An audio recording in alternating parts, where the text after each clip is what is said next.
बिस्मिल्लाहिर्रहमानिर्रहीम। रब्बि इश्रह ली सदरी व यस्सिर ली अमरी वहलुल उक़दतम मिन लिसानी यफ़क़हू क़ौली। सबसे पहले आपके सामने ख़बर रखते हैं कि सीनियर तरीन ब्यूरोक्रेट रुएदाद ख़ान हमसे जुदा हो गए। कल उनका इंतकाल हुआ। उनके मुतालिक आपको थोड़ा सा बताते हैं कि मारूफ ब्यूरोक्रेट और बहुत सारे मुतनाज़े फ़ैसलों के ऐनी शाहिद रुएदाद ख़ान की ज़िंदगी की इनिंग्स 101 बरस के करीब पहुंचकर ख़त्म हो गई। गुज़श्ता बरस सितंबर में उन्होंने अपनी 100वीं सालगिरह मनाई, यानी उन्होंने सेंचुरी मुकम्मल की पिछले साल। उन्हें पाकिस्तान के मुंतखब और गैर मुंतखब ताकतवर हुक्मरान तबकात से कुर्बत और अहम तारीखी वाक़यात के गवाह और किरदार के तौर पर याद रखा जाता है। रुएदाद ख़ान के इंतकाल से क़याम पाकिस्तान के बाद इख्तियार और इक़्तिदार के रमूज़ से आशना बाअसर अशराफिया के आखिरी नुमाइंदे भी रुखसत हो गए। ज़हीन और ज़रख़ेज़ ज़हन रखने वाले ज़माना साज रुएदाद ख़ान सितंबर 1923 को मर्दान के इलाके होती में पैदा हुए। ख़ानदान के बाअसर होने के बायस उनके वालिद तहसीलदार के ओहदे पर फायज थे। उन्हें अपने वालिद के हमरा मुल्क के मुख्तलिफ हिस्सों में रहने और तालीम हासिल करने का मौका मुयस्सर आया। रुएदाद ख़ान को इस्लामिया कॉलेज की तरफ से एक बार लाहौर जाने का इत्तफ़ाक हुआ। इस शहर की शान व शौकत और निफासत से उनका दिल मोह लिया गया। तालीम के बाद मराहिल लाहौर के FC कॉलेज में तय किए। मारूफ सिफारतकार और क्रिकेट के कमेंटेटर जमशेद मारकर उनके क्लास फेलो थे, जिनकी वजह से वो मगरबी मौसीकी से आशना हुए। अगली खबर आपके सामने रखते हैं कि 21 अप्रैल को पाकिस्तान भर में मुनक़िद होने वाले ज़िमनी इंतख़ाबात में जिस तरह से धांधली, बदमाशी, गुंडागर्दी, झुरलू और धांधला फेरा गया, ये भी कम है। इसके लिए अल्फाज डिक्शनरियों में ऐड करने पड़ेंगे जो कल हुकूमत ने किया है। खुसूसन जो झुरलू पंजाब में फेरा गया, उसकी दुनिया के इंतखाबात में कोई तारीख नहीं मिलती, उसकी कोई मिसाल नहीं मिलती। पंजाब में वो कारनामे सरअंजाम दिए गए हैं जिनसे इंसानियत शर्मा जाती है, अखलाकियात शर्मा जाती है, हया शर्मा जाती है। लेकिन इन बेशर्मों को शर्म है कि आने का नाम ही नहीं लेती। अब यहाँ 12 सूबाई हलकों पर इंतखाबात थे और कौमी असम्बली की 2 सीटें थीं, एक लाहौर की, एक कसूर की, और इन तमाम पर हॉट फेवरेट तहरीक इंसाफ थी।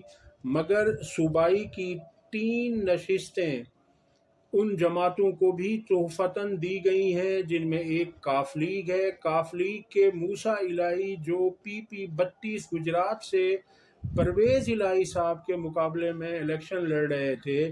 सितम ज़रीफ़ी देखिए कि मूसा इलाही ने 8 फरवरी 2024 के इंतखाबात में कौमी असम्बली से हिस्सा लिया। कौमी असम्बली का इलेक्शन लड़ा उन्होंने और वहाँ उन्होंने सिर्फ 26,000 वोट हासिल किए।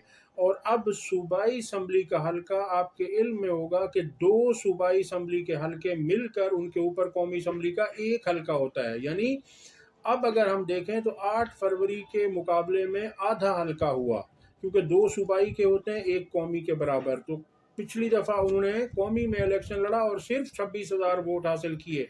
अब उन्होंने उस हल्के का तकरीबन आधा इलेक्शन लड़ा, यानी सूबाई सीट लड़ी। तो अब यहाँ वो 70,000 से ज़्यादा वोट उन्होंने हासिल किए। अब आप सोचिए कि काफ लीग ने ऐसा क्या तीर मारा है, इनकी कारकर्दगी इतनी अच्छी कैसे हो गई कि अवाम ने इन्हें इतना वोट दे दिया। उस कौमी असम्बली से भी ज़्यादा। अगर उसी का हिसाब हम लगाएं तो 26 का हाफ करें तो 13,000 15,000 वोट इनको पड़ने चाहिए थे, मगर अब 70,000 से ज़्यादा इन्होंने वोट लिए। और वो भी किसके खिलाफ? चौधरी परवेज़ इलाही के खिलाफ, जो सीजन्ड सियासतदान है, जिनकी सारी ज़िंदगी इलेक्शन लड़ने और जीतने में गुजर गई, जो तहरीक इंसाफ के मरकज़ी सदर हैं और तहरीक इंसाफ का तूती बोल रहा है।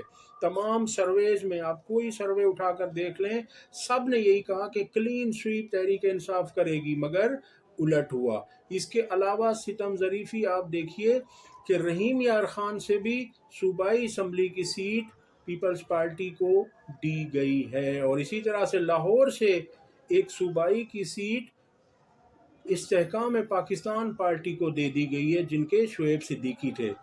और यहाँ से इन्होंने तमाम लोगों को हरवा दिया, मतलब एक ही झुर्लू फेरते गए और किसी को भी नहीं जीतने दिया गया। मुनीस इलाही साहब को हरवाया गया, तमाम सीटें इन्होंने अपने नाम की। और आपके जहन में होगा कि अवाम की अक्सरियत और जो इलेक्शन हुआ, जो जलसे हुए, कसूर का जो जलसा था, वो कसूर की तारीख का सबसे बड़ा जलसा था। मगर उसके बावजूद ये हुआ कि इदारों ने मिलकर हुकूमत के साथ शामिल होकर ऐसा कारनामा किया कि जिसकी मिसाल नहीं मिलती। ये वीडियो देखिए कि क्या हो रहा है यहाँ पर।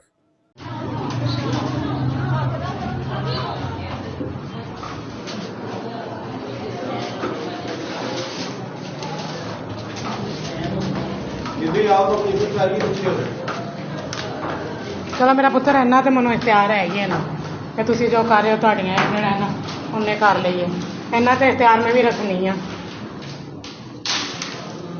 ਤੁਹਾਡੀਆਂ मामा ने तरबियत ही ਤੁਹਾਡੀ सोहनी की है मेरा पुत्र। अपनी मां ਨੂੰ ਜਾ ਕੇ ਤੁਸੀਂ भी ਇਹ तरबियत करके ਤੋੜੀਏ।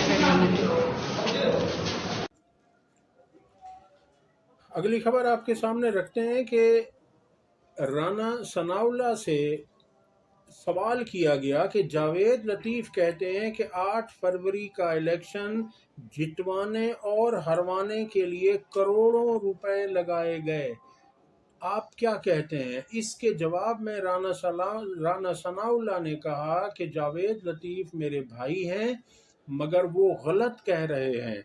राना सना का कहना था कि ऐसा बिल्कुल नहीं है, जिस तरह मैं हारा हूँ जेन्युइन तरीके से, इसी तरह जावेद लतीफ़ भी सही तरीके से हारे हैं, जेन्युइनली हारे हैं, उन्हें हरवाया नहीं गया, उनसे किसी ने पैसे लेकर दूसरी पार्टी को नहीं जितवाया। राना सना का मजीद कहना था कि जावेद लतीफ़ को दर्द ये है कि राना तनवीर शेखुपुरा से कैसे जीत गए और क्यों जीत गए। उनका मजीद कहना था कि अगर राना तनवीर भी हार जाते तो फिर जावेद लतीफ़ मुतमईन हो जाते, वो फिर इस तरह की बातें ना करते। अब चूंकि राना तनवीर जीते हैं और जावेद लतीफ़ हारे हैं, तो फिर वो इस तरह से इल्ज़ामात लगा रहे हैं। राना सनाउल्लाह का मजीद कहना था कि वो जो 90 करोड़ की बात कर रहे हैं, ये बिल्कुल गलत कह रहे हैं, और इतनी बड़ी रकम किसने दी और किसके कहने पर दी, तो उनका कहना था कि वो हमें बताएं ताकि हम उनसे बात करें और देखें कि भाई कौन लोग हैं। दूसरी बात इन्होंने ये की कि इनसे पिछले दिनों पूछा गया कि इरफान सिद्दीकी ने ये कहा है कि हम तो नवाज शरीफ के साथ मिलकर, नवाज शरीफ ने लंदन से ही फैसला कर लिया था कि वो पाकिस्तान में वजीर आजम बनने नहीं आ रहे। तो राना सनाउल्लाह ने कहा कि इरफान सिद्दीकी भी गलत कह रहे हैं, इरफान सिद्दीकी झूठ बोल रहे हैं, ऐसा नहीं था। राना सना ने कहा कि नवाज शरीफ वजीर आजम बनने ही पाकिस्तान आए थे, और हमने बड़े बड़े इश्तहारात अखबारात में इसलिए दिए थे कि नवाज शरीफ को वजीर आजम बनाया जाए, लेकिन हमारी शर्त ये थी कि हमें अक्सरियत दी जाए, अगर हमें 2/3 नहीं मिलती तो हमें सादा अक्सरियत दी जाए, जिससे हम इत्तेहादियों के रहम करम पर ना रहें, उनके मरहून मिन्नत ना रहे हमारी हुकूमत।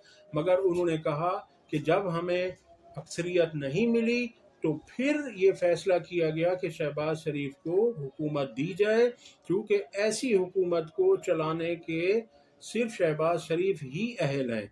अब इसमें राना सना ने एक और बात की, उनका कहना था कि हमने ये शर्त रखी थी। अब ये शर्त किससे रखी थी इन्होंने? इस बात का आप भी खोज लगाएं, हम भी खोज लगाते हैं कि किन लोगों से इन्होंने शर्त लगाई थी, क्योंकि अवाम से तो शर्त होती नहीं है और वोट अवाम ने ही देना था। जब अवाम ने वोट देना था इलेक्शन के ज़रिए, इलेक्शन हुए, तो फिर शर्त किससे और शर्त कैसी? तो इस बात को ज़रा सोचिएगा आप भी। और दूसरी खबर आपके सामने रखते हैं कि ओपन मार्केट में चीनी 10 रुपये फ़ी किलो महंगी कर दी गई है और अब चीनी की कीमत 160 रुपये फ़ी किलो हो गई है। अब आप देखिए कि इस गवर्नमेंट ने ऐसा क्या किया है कि अवाम ने इसे धड़ाधड़ वोट दिया है। इनकी कोई एक कारकर्दगी तो बताइए। बिजली इन्होंने महंगी की, पेट्रोल इन्होंने महंगा किया, अशियाए ज़रूरिया इन्होंने महंगी कर दी और अब चीनी का ये हाल है। तो इन्हें अवाम क्यों वोट देगी, किस लिए वोट देगी? बहरहाल जो इलेक्शन हुए हैं यहाँ पर पंजाब में तमाम की तमाम सीटें नून लीग और उनके इत्तेहादी यानी पीपल्स पार्टी, इस्तेकाम पाकिस्तान और काफ लीग ने झुरलू फेर दिया है और तमाम सीटें उन्होंने बाज़रिया धांधली, अभी आपको जो मैंने वीडियो दिखाई है उसमें आप देख लीजिए कि उन्होंने किस तरह की है। और एक और वीडियो आपको गुजरात से दिखा रहे हैं, इसको भी देखिए कि यहाँ इन्होंने क्या किया है कि पोलिंग स्टेशन को बंद कर दिया गया है और अंदर ठप्पे लगाए जा रहे हैं।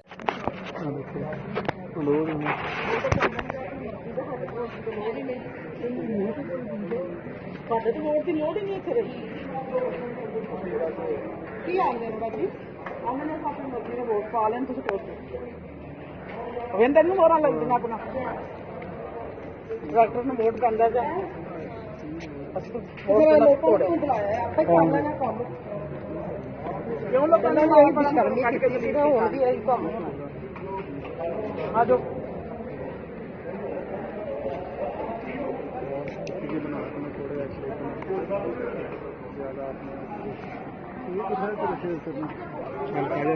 अब तक के लिए इतना ही, अगली वीडियो तक अल्लाह हाफिज़।